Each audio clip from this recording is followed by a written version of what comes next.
Started. So 12.4 deals with inscribed angles, and on the next slide we're going to define what inscribed angles are. So an inscribed angle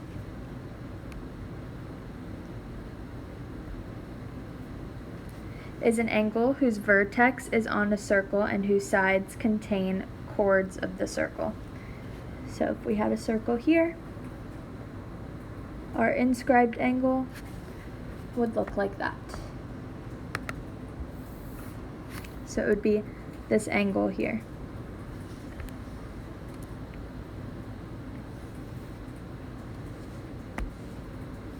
Next we have an intercepted arc.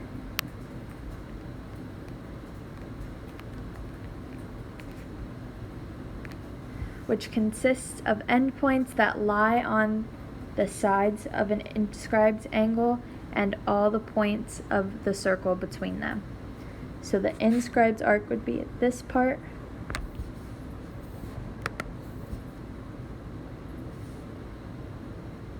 Intercepted arc. The intercepted arc would be this part. And then lastly, a chord or arc subtends an angle if its endpoints lie on the sides of the angle.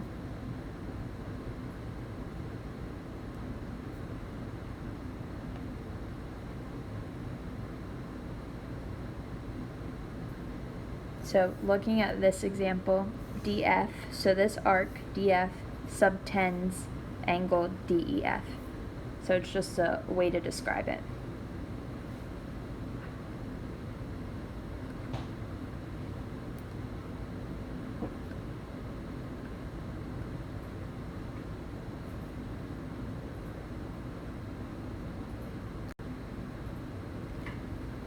Okay, and this brings us to our first theorem. So the measure of an inscribed angle is half the measure of its intercepted arc. So looking here, the measure of this angle would be half the measure of the arc.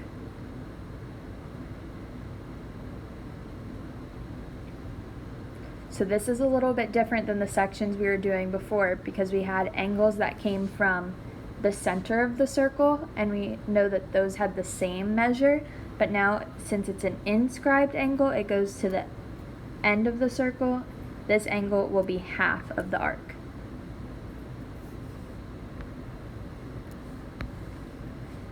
And these are just 3 examples of it.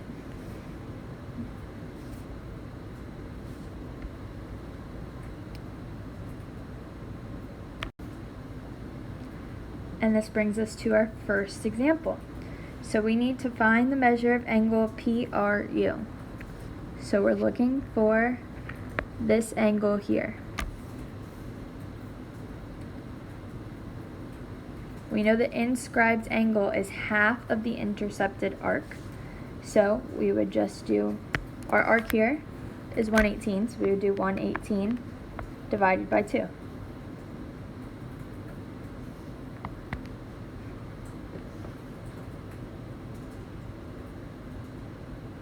And we would get 59 degrees. So PRU is 59 degrees.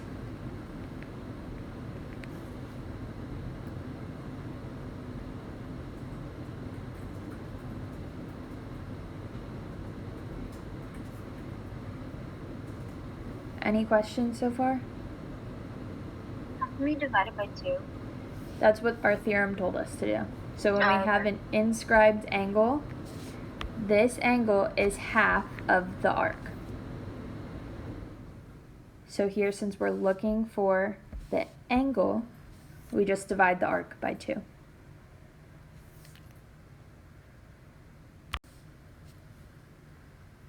Now we're looking for the arc. So it's asking us for the measure of arc ADC. So we're going to go from A to D to C here. So this whole arc from A to D to C. if we look, our inscribed angle would be this angle here, ABC. And it tells us that ABC is 135 degrees. So when we go from the angle to the arc, we would multiply by 2 because the angle is half of the arc. So our arc would be 135 times 2.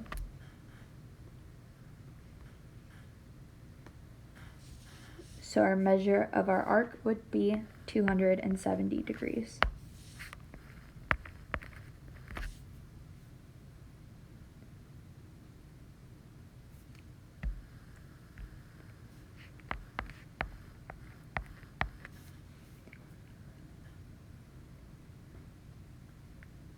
When you think about it, it's kind of common sense because it wouldn't be the same as the inscribed angle because this arc would not be 135 degrees. It's more than half the circle, so it obviously has to be more than 180. So it's twice our inscribed angle, so twice of, so 2 times 135. So we get 270. Any questions?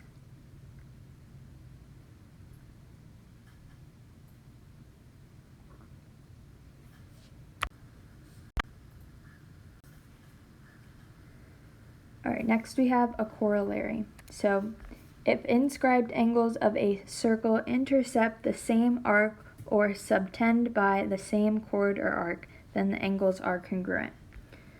So here we have 3 different inscribed angles, but they all intercept this same arc.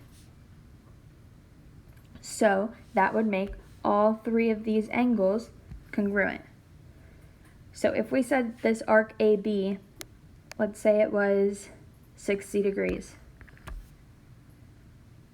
Our inscribed angle of this arc would be half of that, so 30 degrees. The blue inscribed angle would also be half of that, which is 30 degrees. And the green inscribed angle would also be half of that, which is 30 degrees. So all 3 of these angles would be congruent.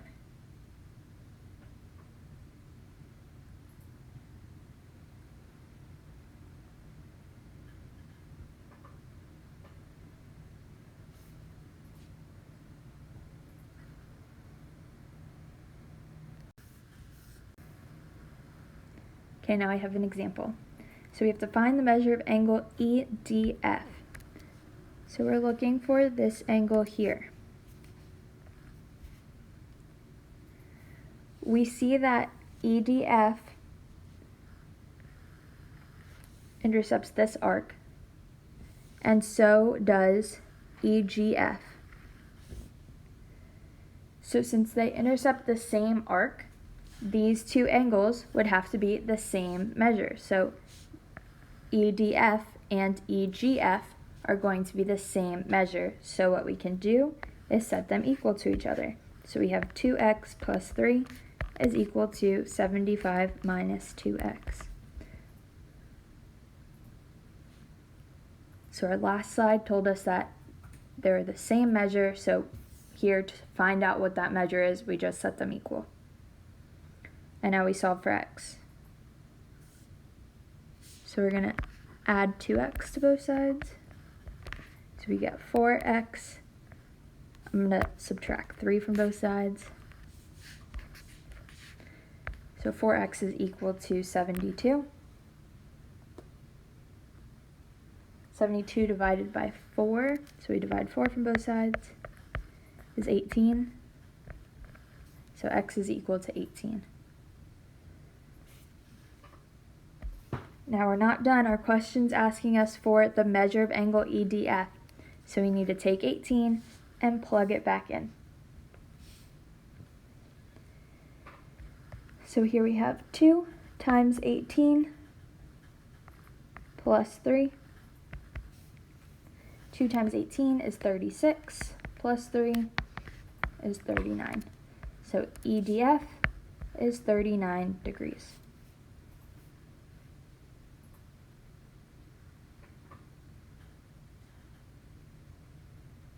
Any questions on this one?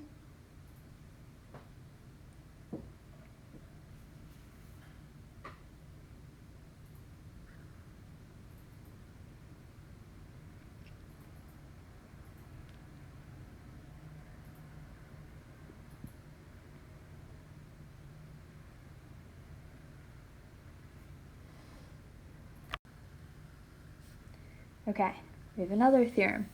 An inscribed angle subtends a semicircle if and only if the angle is a right angle. So here,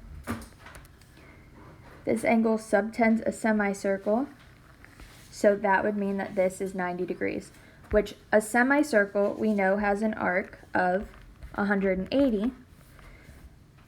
So if the inscribed angle of this arc is half of 180, that would make this 90 degrees.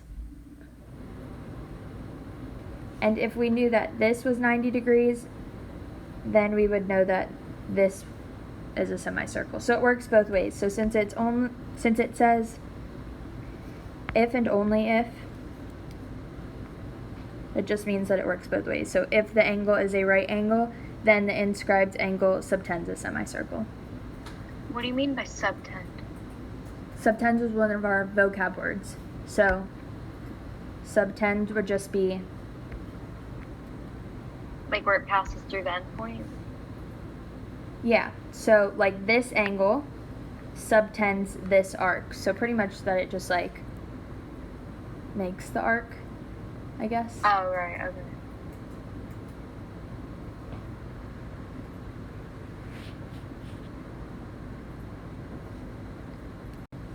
Okay, now we have an example. So we have to find A. So this line is going through the middle of our circle. So therefore, this angle has to be a right angle. So since this angle is a right angle, it has to equal 90. So we set 90 equal to 5a plus 20.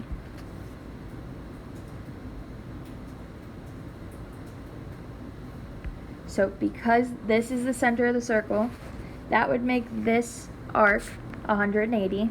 So our inscribed angle would then be 90. So 5a plus 20 would be equal to 90.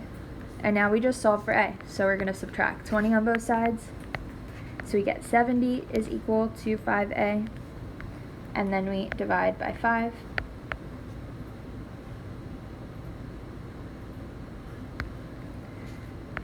And we get 14 is equal to a. This question's just asking us for a. So we don't have to plug it back in.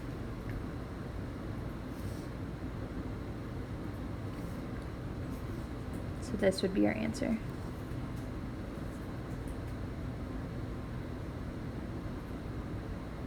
Any questions?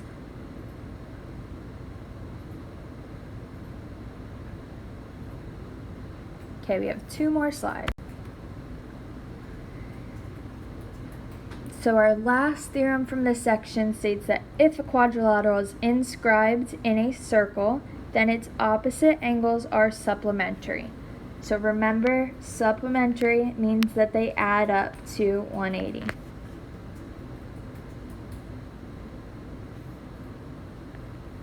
So here, angle A and angle C are supplementary, so they add up to 180. And angle B and D are supplementary also, so those two would add up to 180. So opposite angles add up to 180.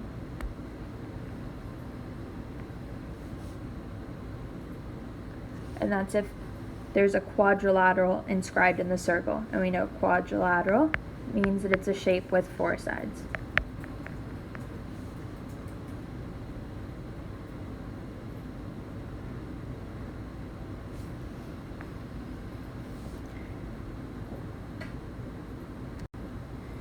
And this brings us to our last example. So we have to find the angle measures of G, H, J, K. So we have to find what all of the angles are.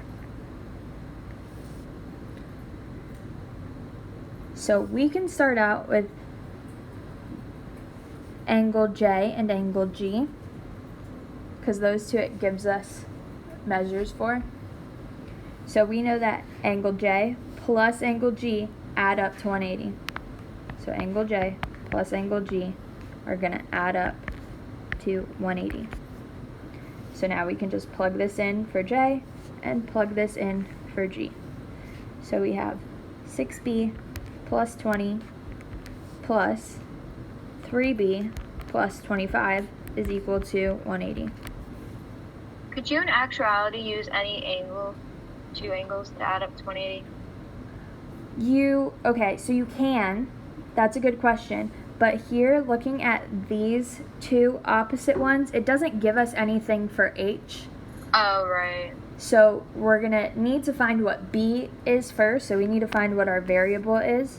And then we can plug that into all of our angles. So then we can find this and then find H. So if it gave you something for H, then yes, you could just say that angle K and angle H add up to 180, and you could do that first. But since it didn't give us an H, we can't do that one first. Okay, so now we're going to add up the like terms. So we have 9B plus 45 is equal to 180. Subtract 45 on both sides.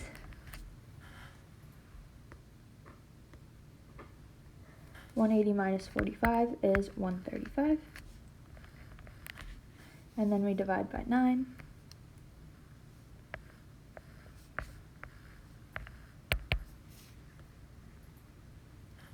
So we get B is equal to 15. Now we can take this 15 and plug it back into every single one of these.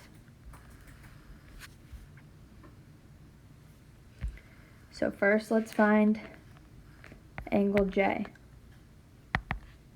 So we have J, I'm just going to write them all down, K, angle G, and angle H. So angle J, when we plug it in, we have 15 times 6 plus 20. 15 times 6 is 90 plus 20 gives us an angle measure of 110 degrees.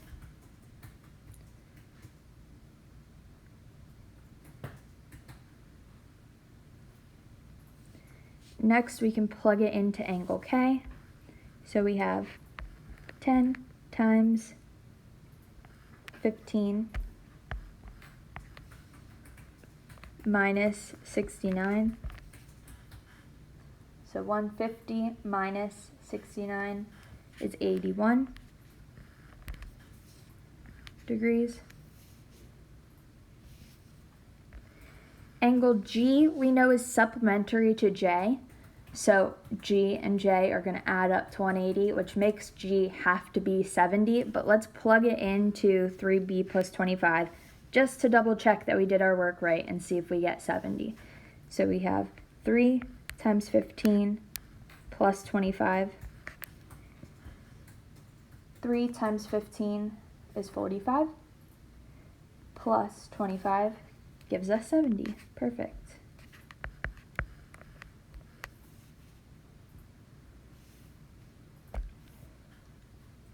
And now K and H, so these two are supplementary, so they're going to add up to equal 180. So 81 plus angle H adds up to 180. So we can subtract 81 from both sides.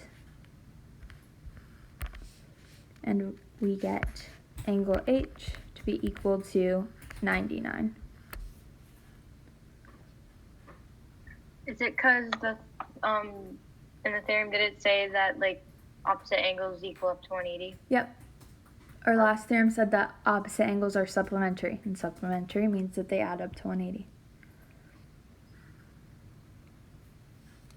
So since we have a quadrilateral here, We know a quadrilateral, all the angles inside of it are going to add up to 360. If we added all of these up, we would get 360.